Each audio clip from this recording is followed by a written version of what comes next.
Hai hai hai hai hai hai hai. Kalian semua udah pada tahu dong yang namanya 10 Bali Baru. Iya, itu merupakan salah satu program pemerintah untuk lebih mendongkrak lagi devisa negara melalui pariwisata.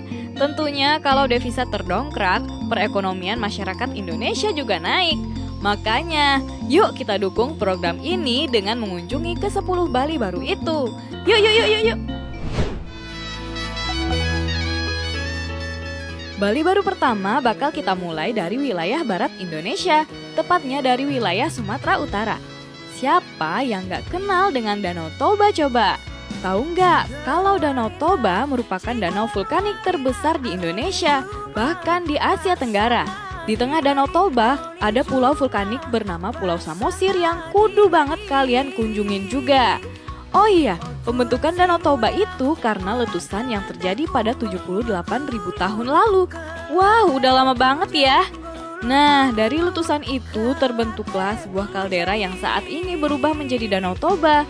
Rencananya, pemerintah akan membangun Taman Bunga Nusantara di kawasan Danau Toba.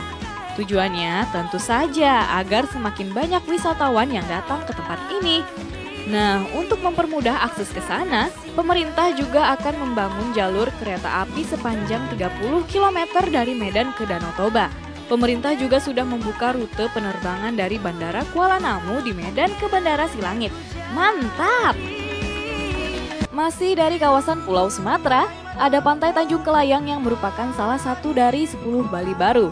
Terletak di Tanjung Pandan, Bangka Belitung, pantai ini memiliki ciri khas batu granit raksasa yang mirip dengan kepala burung Garuda.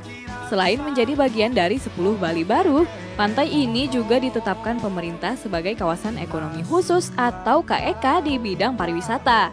Mimin mau cerita, nama Belitung itu awalnya disebut dengan Kaulan. Nah, penduduk asli Belitung adalah keturunan Mongol. Bukti itu terungkap dari sejarah dinasti Yuan. Menurut catatan sejarah itu, sebuah kisah terjadi. Isinya pelayaran armada Mongol yang dipimpin oleh Shibi, Ikemese, dan Gaoxing. Tujuannya untuk menaklukkan Jawa atas perintah Kaisar Kubilai Khan pada tahun 1292. Lalu, ada yang menarik lagi. Kalian tahu, Pulau Belitung ternyata merupakan penghasil batu satam hitam satu-satunya di dunia loh. Batu ini terbentuk dari proses alam. Sebabnya karena reaksi tabrakan meteor dengan lapisan bumi yang mengandung timah jutaan tahun lalu. Dari Pulau Sumatera, kita masuk ke ujung barat Pulau Jawa. Di sini ada Pantai Tanjung Lesung terletak di Pandeglang, Banten. Pantai ini merupakan salah satu dari 10 Bali Baru yang digagas pemerintah. Letaknya sekitar 160 km dari ibu kota Jakarta. Jadi bisa kalian tempuh cukup dengan perjalanan darat. Pantai ini memiliki pasir putih dan lokasinya dekat Taman Nasional Ujung Kulon, Gunung Krakatau, dan Pulau Umang. Pantai Tanjung Lesung juga terkait dengan letusan Gunung Krakatau di masa lalu. Nah, akibat letusan Krakatau lebih dari seabad lalu itu menjadikan kawasan Tanjung Lesung memiliki kekayaan hayati yang luar biasa, baik di darat ataupun di bawah lautnya. Bahkan para ilmuwan dari seluruh dunia masih datang ke Tanjung Lesung. Tujuannya untuk melakukan penelitian tentang kekayaan vulkanik pantai Jawa Barat dan sekitarnya yang masih alami.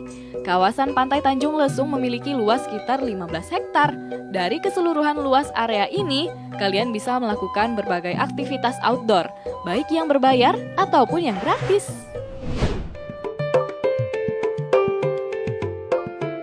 Dari Provinsi Banten, kita ke Provinsi Jakarta.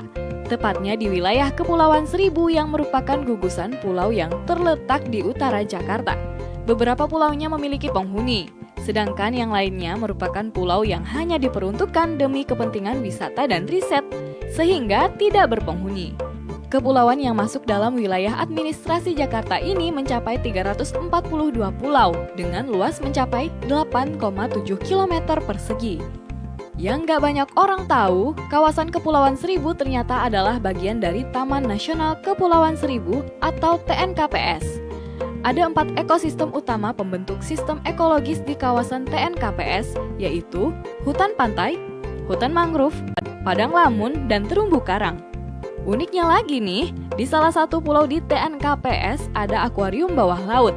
Pulau tersebut adalah Pulau Putri. Meski sebetulnya akuarium ini bukanlah akuarium permanen, karena sebetulnya akuarium ini adalah perahu dengan bagian bawah yang terbuat dari kaca. Cukup solutif buat kamu yang pengen menyelam tapi nggak bisa berenang.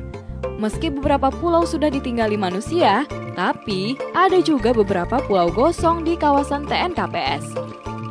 Pulau gosong di sini adalah pulau kecil yang luasnya nggak lebih dari 100 meter dan hanya berupa hamparan pasir dan karang. Dan nggak berwarna hitam sama sekali. Sekarang kita tiba di Jawa Tengah. Salah satu 10 Bali baru yang ditetapkan pemerintah adalah Candi Borobudur. Candi ini merupakan candi Buddha terbesar di Indonesia, terletak di Kabupaten Magelang, Jawa Tengah. Setiap hari Waisak, Borobudur menjadi tujuan ibadah bagi para umat Buddha, khususnya di kawasan Asia. Dulunya, Candi Borobudur ditemukan oleh Raffles saat menjajah Indonesia. Gubernur Jenderal Inggris ini pun menuliskan penemuannya dalam bukunya yang berjudul The History of Java. Candi Borobudur terletak di tempat yang strategis, diapit oleh beberapa gunung seperti Gunung Merapi, Gunung Merbabu, Gunung Sindoro, Gunung Sumbing, dan Pegunungan Menoreh. Selain itu, Candi Borobudur dikelilingi 2 sungai yaitu Sungai Progo dan Elo. Kalian tahu nggak, salah satu tumpukan batu yang menyusun Candi Borobudur terbuat dari balok vulkanik yang disusun tanpa bahan perekat? Nah, total relief di Candi Borobudur sendiri berjumlah 2.672 dari 1.212 relief dekoratif dan 1.460 relief kisah. Dari Jawa Tengah kita ke Jawa Timur untuk melihat salah satu 10 Bali baru yang telah ditetapkan pemerintah. Gunung Bromo terletak di Taman Nasional Bromo Tengger. Gunung Bromo merupakan salah satu gunung api aktif di Indonesia. Gunung ini dikelilingi lembah, ngarai, dan kaldera atau lautan pasir. Penghuni asli dataran Bromo ini juga ternyata punya fakta unik yang gak banyak diketahui orang. Kalau menurut cerita yang diyakini masyarakat, ada seorang pewaris aktif tradisi lisan dari orang Tengger. Orang ini disebut sebagai Dukun Tengger. Menurut Dukun Tengger ini, mereka yang disebut sebagai orang Tengger adalah keturunan dari para pengungsi Majapahit.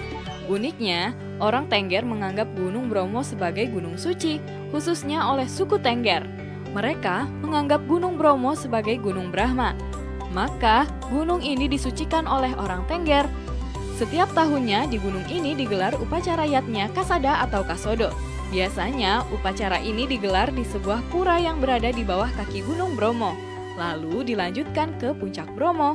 Upacara diadakan pada tengah malam hingga dini hari setiap bulan purnama, sekitar tanggal 14 atau 15 di bulan Kasodo atau ke-10 menurut penanggalan Jawa. Dari Pulau Jawa kita menyeberang ke salah satu 10 Bali baru lainnya. Pantai Mandalika merupakan salah satu KEK yang diresmikan langsung oleh Presiden Jokowi. Pantai ini terletak di Lombok, Nusa Tenggara Barat, hanya berjarak sekitar 30 menit dari Bandara Lombok. Mandalika adalah sebuah daerah di Lombok yang menjadi kawasan ekonomi khusus atau KEK.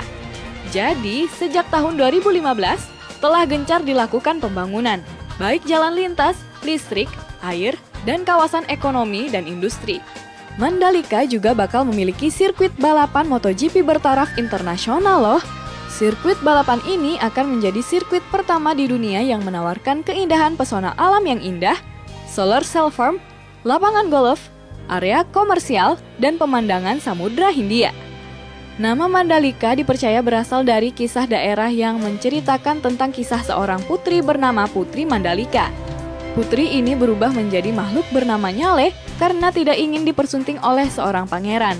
Ia tidak ingin menjadi perebutan para pangeran dan menimbulkan peperangan, sehingga ia memutuskan untuk menceburkan diri ke laut, lalu berubah menjadi Nyale agar para pangeran tidak melakukan perang.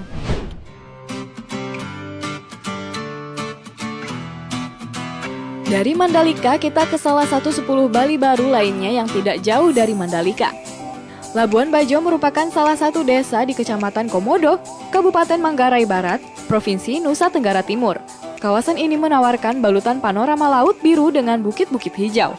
Labuan Bajo berasal dari kata Labuan yang berarti tempat berlabuh dan Bajo dari kata suku Bajo. Menurut kisah daerah, Labuan Bajo dulunya adalah tempat di mana suku Bajo berpindah dari Flores. Di Labuan Bajo terdapat puluhan destinasi wisata yang epik dan bertaraf internasional.